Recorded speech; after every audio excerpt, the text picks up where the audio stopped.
My stepfather slid the paperwork across the dinner table like he was closing a business deal, not destroying his wife's daughter. "We need you to sign over your share of the bakery, Olivia. It's for your sister's wedding fund." He said it the way you'd ask someone to pass the salt, like it cost him nothing to say and should cost me nothing to do. I looked at my mother, waiting for her to say anything that would tell me I'd misheard. She just stirred her tea and wouldn't meet my eyes. That was the moment I understood she'd known about this conversation before I'd even sat down. They'd planned it. Probably over breakfast, probably while I was already at the shop pulling the first batch of sourdough out of the oven at 5 in the morning, the way I'd done every single day for 4 years. "It's not your share to ask for," I said. "It's mine. I bought it." My stepfather, Russell, leaned back in his chair with the particular smugness of a man who has never once been told no and intends to keep it that way. "Technically, sure. But you used family money to start it. Your mother co-signed the first loan. This family built that bakery, Olivia, not just you." That was a lie, and we both knew it. My mother had co-signed a $5,000 loan 11 years ago, back when I was 23 and desperate and didn't have credit history yet. I'd paid it off in 14 months, every cent with interest. Since then, the bakery, Maple and Crumb, on the corner of 5th and Larch, had grown from a single rented storefront into something that turned a real profit, something I'd built with flour-dusted hands and a business degree I'd put myself through community college for while working nights. My younger sister, Camille, was getting married in the spring to a man named Eric, whose family apparently expected a wedding with a string quartet and a venue that cost more than my first car. Camille had never worked a day in that bakery. She'd never worked a day anywhere, really, not since she dropped out of her second semester of college to find herself, which seemed to mostly involve spending our parents' money and posting about brunch. And now I was supposed to hand over the thing I'd built so she could have a wedding worthy of Pinterest. "I'm not signing anything," I said, and I stood up from the table before my voice could do the thing it does when I'm trying not to cry in front of people who don't deserve to see it. My mother finally spoke. "Olivia, sit down. You're being dramatic. I want to explain something about my mother, Diane, because it matters for everything that came after. She remarried when I was 16, and from the moment Russell moved into our house with his daughter, Camille, who was barely 2 years younger than me, something in our family's internal math changed permanently. I became the responsible one by default, not because I asked for the role, but because someone had to be, and it clearly wasn't going to be Camille, who got cried over when she lost an earring and got laughed off when she missed curfew 3 weekends running. I got grounded for being 5 minutes late once. I remember the exact math of it because I used to lie awake doing it, trying to figure out what rule I was missing that would make the scales balance. There wasn't one. The scales were never going to balance. I was the stepdaughter who happened to share blood with my mother, and Camille was the daughter Russell had actually wanted a family around. And somewhere in that arrangement, I became the furniture everyone assumed would hold its shape no matter what was placed on top of it. I worked through high school stocking shelves at a grocery store. I worked through community college doing the same thing, plus weekend shifts at a diner that smelled permanently of bacon grease no matter how many times I showered. My parents, and I use that word generously when it comes to Russell, paid for none of it. Camille got a car for her 16th birthday, a used Honda but still a car, with a bow on it in our driveway like something out of a commercial. I got a card that said congratulations on graduating and $20 folded inside it. I'm not telling you this to ask for pity. I'm telling you because the bakery wasn't just a business to me. It was proof. It was the one thing in my life that existed entirely because of what I had built with my own 2 hands, untouched by anyone else's preferences or favoritism. Nobody gave me Maple and Crumb. Nobody co-signed my dreams out of love. I earned every square foot of that storefront the hard way, and somewhere along the way, it had become the only place I felt like I actually belonged to myself. So when Russell asked me to sign it away for Camille's wedding, it wasn't really about money. It was the same math from when I was 16, dressed up in a different outfit, asking me to once again disappear so someone else could take up the space.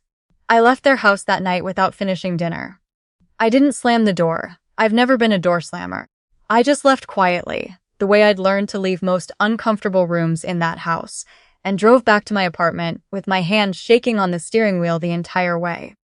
What none of them knew, what I had never once mentioned, because frankly it had never been any of their business, was that 6 months earlier, I had bought out my mother's name from the original loan documents entirely. Not because there was money owed. The loan had been paid off for nearly a decade. But there had always been a clause buried in the original paperwork, one my mother had signed without reading closely back when I was 23, that gave the cosigner a small, technical claim to a percentage of the business in the event of a sale. It was the kind of clause a young accountant draws up to protect a parent's investment, the kind of thing nobody thinks about for years until somebody decides it matters. I'd found a lawyer. I'd paid to formally and permanently dissolve that clause, removing my mother's name and any residual claim from the business entirely. I had the document. I had the date stamp. I had a notarized copy sitting in a folder in my filing cabinet at the bakery, right next to the lease and the health permits, and every other piece of paper that proved Maple and Crumb belonged to exactly one person on this earth. Me. Russell didn't know that. My mother, somewhat unbelievably, didn't either, because she'd never bothered to ask what happened to that old paperwork once the loan was settled. She'd assumed, the way she assumed most things about me, that the structure of our relationship would simply stay frozen in place forever, that I would always be the daughter who absorbed whatever was asked of her and called it love. For 2 weeks after that dinner, they called. Russell first, with the calm, reasonable tone of a man used to getting his way through patience rather than pressure, explaining that the family needed me to be a team player. Then my mother, who cried on the phone in a way that I recognized, even through the static of a bad connection, as performance rather than grief. She told me I was selfish. She told me Camille had always looked up to me, which was news to both Camille and me, considering Camille had spent most of her adult life rolling her eyes whenever my name came up. Then Camille called.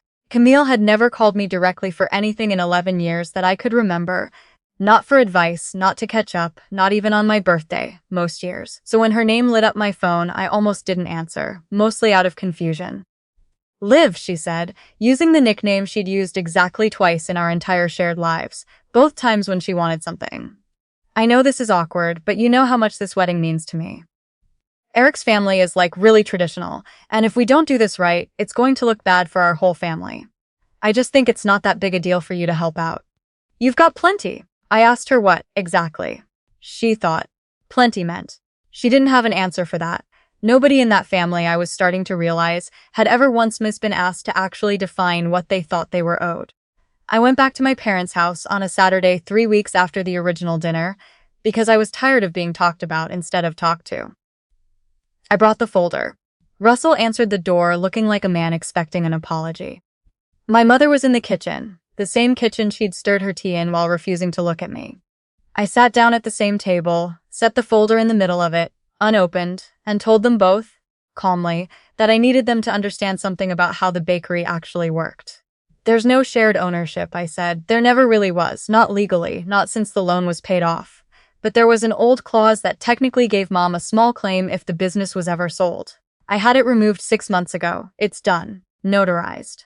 The bakery is mine, completely, with no ties to anyone else's name. Russell's expression did something complicated, somewhere between confusion and the early stages of anger. Why would you do that without telling us? Because it wasn't a family decision, I said. It was a legal cleanup of paperwork that should have been resolved years ago. I didn't think I needed permission to formalize ownership of something I already owned. My mother finally looked up from the table. So you're saying I have no say in any of this? After everything. I thought about that phrase for a long moment. After everything. As if there had been some great sacrifice on her part I was failing to honor. Instead of 14 months of loan payments I'd made entirely on my own while she watched from a comfortable distance. You co-signed a loan 11 years ago, I said. I paid every dollar of it back, on time, with interest, within a little over a year. That's the entire extent of your financial involvement in that business. I'm not trying to be cruel saying that out loud. I'm just trying to make sure we're all using the same facts. The kitchen went quiet in a way I hadn't experienced in that house before.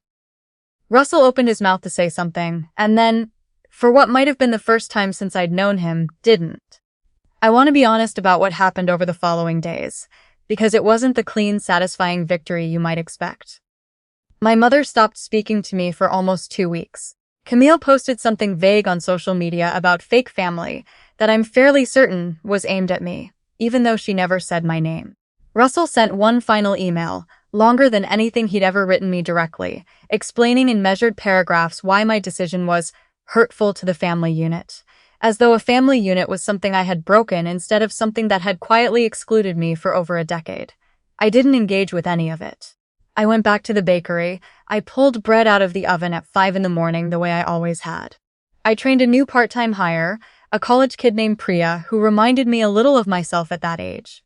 Eager, a little too apologetic about taking up space, the kind of person who says sorry when someone else bumps into her.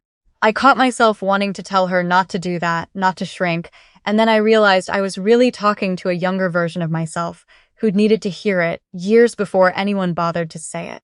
3 weeks after the meeting at the table, my mother showed up at the bakery alone on a Tuesday afternoon when the lunch rush had cleared out.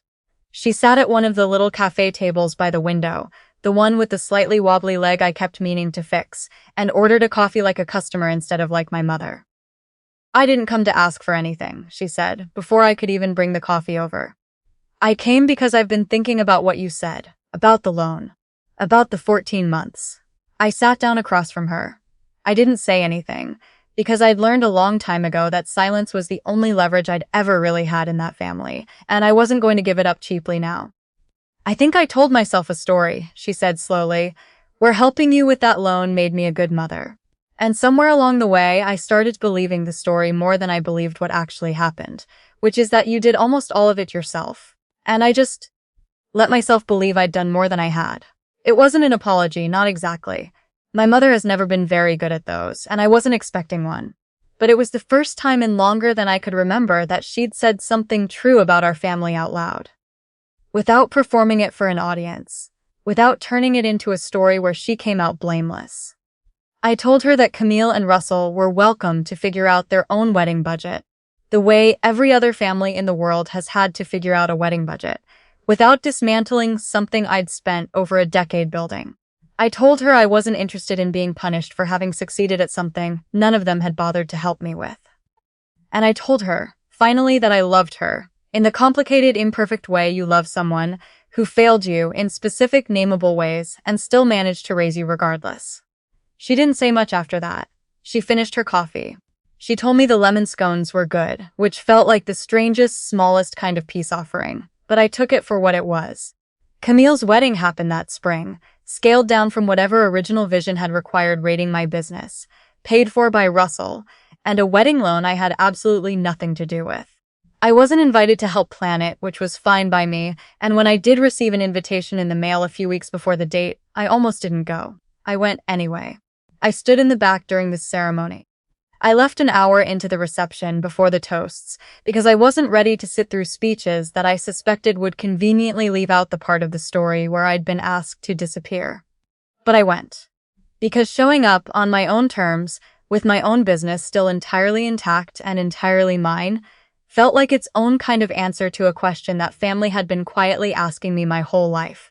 The question of whether I mattered as much as the daughter they'd actually wanted. I drove home that night, past the bakery, the windows dark, the little neon sign in the shape of a wheat stalk still glowing in the front window, because I liked leaving it on overnight. I pulled over for a second, just to look at it. Mine. Untouched, unclaimed, unshared by anyone who hadn't earned a piece of it the way I had. The next morning, I unlocked the door at 5 o'clock, same as always, and started the first batch of dough before the sun came up. And for the first time in longer than I could remember, the quiet of that early hour didn't feel lonely. It felt like mine, fully and finally, in a way nothing in that family had ever let me feel before.